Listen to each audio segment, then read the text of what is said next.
Yan, so bali magandang tanghali mga ka-Art of Field Vlog. For today's video na naman, ako nga po pala uli si Erwin Severa ng Art of Field Vlog. Ay muli na naman yung samahan sa pag-ikot sa 3.6 hectares na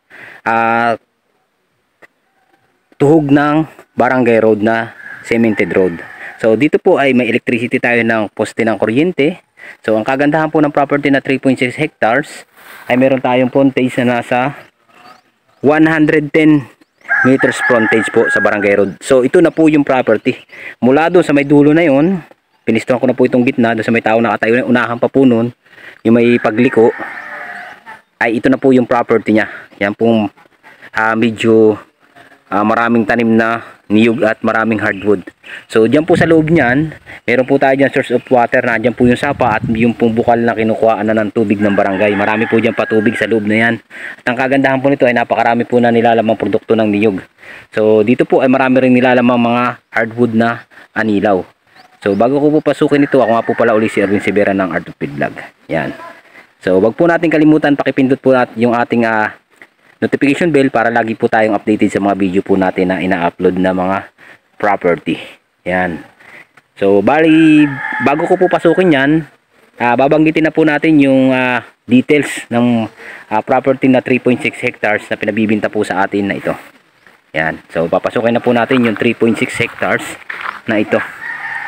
So ito po ay kagandahan nito ay talagang dikit na po siya sa ito pong barangay road na to. Maganda po barangay road na cemented road, tapos marami po dito mga kapitbahay na. So sa 3.6 hectare po ay magtatagka lang tayo ng 300 square meter. Yung pong ibibigay nung seller doon po sa may bahay na yon, 300 na lote po square meter ibibigay na po doon. Tatagkalin po yun doon sa 3.6 hectares. So bali yan po yung pangako nung may-ari ng property na to na pinabibinta po sa atin na to. Pag nabili daw po ito ay bibigyan niya ng lote yung bahay na yon. Yan. So napakahaba po talaga ng frontage. Ito po yung aming mga service na motor. Yan po yung bahay na tatanggalin. 300 square meter po na yan. Yan. So bali papasukin na po natin itong pinakang-loob ng property. Ito na po yung pinakang-loob niya. So medyo heli lang po siya ng konti, pero banayad lang naman po ang pagkaheli niya. Yan yung mga produkto ng niyog niya. So napakarami po. Pupuntahan po natin dito sa area na to yung may source ng tubig, yung bukal po niya. Tapos yung reality naman po niya, pagkagaling sa karsadang yan, flat po siya. Tapos ito na po yung mga malalaking hardwood niya, yan, anilaw po. So napakagandang kahoy po ng anilaw na yan. Good for furniture po yan. Panalo po tayo yan. Ito na po yung pinakang mga sinasakupan niya produkto ng niyog. So ang anilaw po niya, napakarami po niyan. Tapos ang niyog po niya ay nasa 600 kapuno pa daw po ang nyug nito. Dito lang po sa may area ng karsadang ito, so gagaunti at nang nakarsadaan, pero pagdating po sa may area ng baba na yan, punong-puno po ng mga produkto ng niyog dyan. Nakalakasan mamunga. So, bagong kupras na rin po ito. Po dito ang ating four wheels. So sa mga investment po, ito po ay pwedeng-pwede sa inyo kasi yung mga naghahanap po ng property sa amin, napasok po ang sasakyan sa area po ng property. Ito na po ang isa naming property na may i-offer po sa inyo sa bayan po ng Katanawan, Quezon. Yan po, dito na po tayo sa may area na to. Mapapansin po natin, napakarami po pong nyug at napakarami pong anilaw na hardwood. Yan, bali iikutin po natin dito sa may area na napapasukan natin na to. Papakita ko po sa inyo yung pinakang reality po ng pagkalupa niya. So hindi naman po siya talagang totally mataas na pagka-slope. Yan lang po, ganyan. Banayad lang naman po yung pagka-slope ng property niya. At kung magpapabahay naman po tayo, marami po tayo dyan na pwede po natin magamit na pampabahay. May mga, yan po, mga anilaw po. Ang dami po ng mga hardwood, ang tutuwid po. Saka ang mga nyug ay talagang siksikan pa rin siya kahit siya medyo magubat-gubat na. Ayan po, anilaw. Anong ganda po pampabahay niyan. May mga bambu, kawayan. Ayan na po. So papasukin pa po natin itong pinakang 3.6 hectares para mapakita ko na po sa inyo talaga na napakaganda po ng reality nito. So ayan, iniikot ko na po, may daan naman po dito. hindi naman po tayo mahirapan pagpasok sa 3.6 kasi ito naman po talaga ay malinis pa rin yung pinakandaanan niya. Ang hindi lang po kasi yung nalilinisan nga dyan itong mga niyugan kasi napaplanuhan na nga po ng may-ari na ibibinta. So ang status po na pala ng documents nito ay TCT Clean Title. So ang amilyar po nito ay updated din tayo sa amilyar, sa buwis po updated din tayo.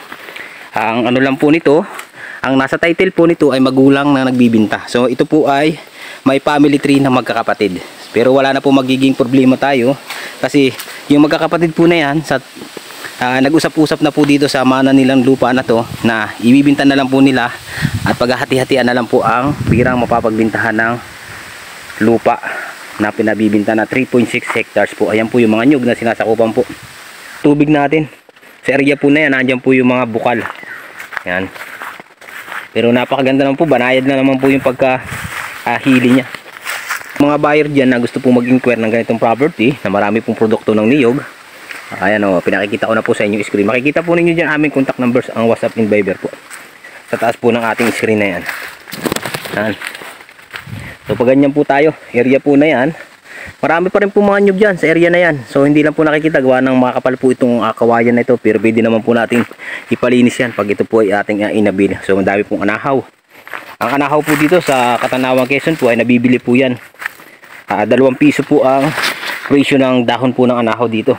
Kaya hindi po nila tinatagkal ang anahaw na yan. Yan. Ito na po yung pinakang property niya. So pinakikita ko na po sa inyo, no. Yan. May mga fruit berry pa dyan. Ako nakikita santol. Ito na po yung pinakang source of water natin. Yung po nasasakupan po na sapa ng ating property na to. So hindi po tayo maano sa tubig dito kasi meron na po tayong source of water dito na sapa. Ayan po yung sapa nya. Napakita ko na po sa inyo. Yan. Tabi po. Yan. Ito na po yung source ng tubig. Sapa. Yan. May mga mini busay po dito na mataas po na, sa area ng property na. Katulad po sa may pagbaba na yon. So mataas po yung area na yon. Mini pools po. Meron tayo dito mga mini pools sa nasasakupan sa boundary ng ating property na to. So yan po, diretso. Lumibang pa po dito sa kabila na to. Yan po yung nasasakupan ng, pero ito kabila po ito, hindi na ito. Ito lang po sa atin. Yan part na yan ng 3.6 na yan. Ito na po yun. Ang karsada naman po niya. Doon po sa may frontage tayo. So dito na po yung may mga bukal. May nagkukunan po ito ng tubig. So may makikita po niyo dito yung pinakang hose. Yan o. Kaya sinasabi ko po sa inyo, napakaganda po dito ng lupa na to kasi meron po dito mga bukal na. Yan po yung hose. Oh. Yan, yung hose ng tubig po. Yan. Dito po sa property kumukuha po ang source of water natin. Dito po yung sapa. Ayan po yung sapa. Oh. Mapapansin po yung sapa. Yun. May malakas po ang tubig. Napakarami po ng hardwood na malalaking kahoy. Ayan po. Tapos ito na po yung property niya. So punong-puno po siya ng produkto na niyog. Yan. So iniikot ko na po ang 3.6 hectares para mapakita po sa inyo na pinakang reality po ng lupa niya na marami po talaga na nilalamang mga produkto ng niyog. Yan. Yan po. Talagang marami po siyang niyog na sinasakupan. Tapos ang kagandahan po, meron tayong frontage sa Barangay Road na nasa 110 meters frontage. Yan po. Yan po yung pinakang property. So makikita po nyo yung aming contact number dyan sa taas po ng screen. Ano? Yung mga gusto po mag-build dito, contact na po kayo sa WhatsApp and Viber po namin dyan. Ano po yun. Yan po. Talagang napakarami po nitong nilalamang produkto. Kaya po yung mga gusto mag-inquire po nito, avail na po kayo. At ito po ay pasok na pasok ang sasakyan dito sa ating property na pinabibinta na 3.6 hectares. Yan, bali palabas na po tayo uli. Ito na po tayo sa may bungad. Yan po yung pinakang barangay road. Yan, so bali dito na po tayo sa karsada naglakad ano.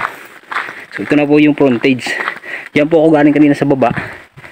Yung binidyohan po natin na marami pong nyug. Yan po yung sa baba na area na yan. Yan, dyan na po yun. Tapos yung boundary naman po niya, yung may bahay dito. Yan pong bahay na yan. Andyan lang po sa may nyug na ito. Yan. Dito po sa may nyug na to. Yan na po yun. Yan po yung mangga. Tapos yung mga nyugan. Pag ano na po tayo, diretso na po tayo hanggang doon sa may taas na yun. Kaya mahaba po ang ating frontage. So makikita naman po nyo sa video natin dyan yung pinakang produkto po ng mga niyog na sasakupan sa loob. Andyan po sa pinakang loob nitong property na to, pinanggalingan ko po kanina. Dyan na po tayo nanggaling sa pinakang loob na yan. Yan po. Doon po ako kanina nanggaling sa baba. Tapos umakyat po ako. Nilakad ko na po ito dito sa may pinakang frontage. Yan pong manggang yan. Kita po yung mangga tinuturo ko na yan. Andyan na po, papunta naman doon sa may dulo na yon. Kaya po yung frontage natin dito ay napakahaba po sa ating property. So ito na po yung ating property. Ito pong left side na to.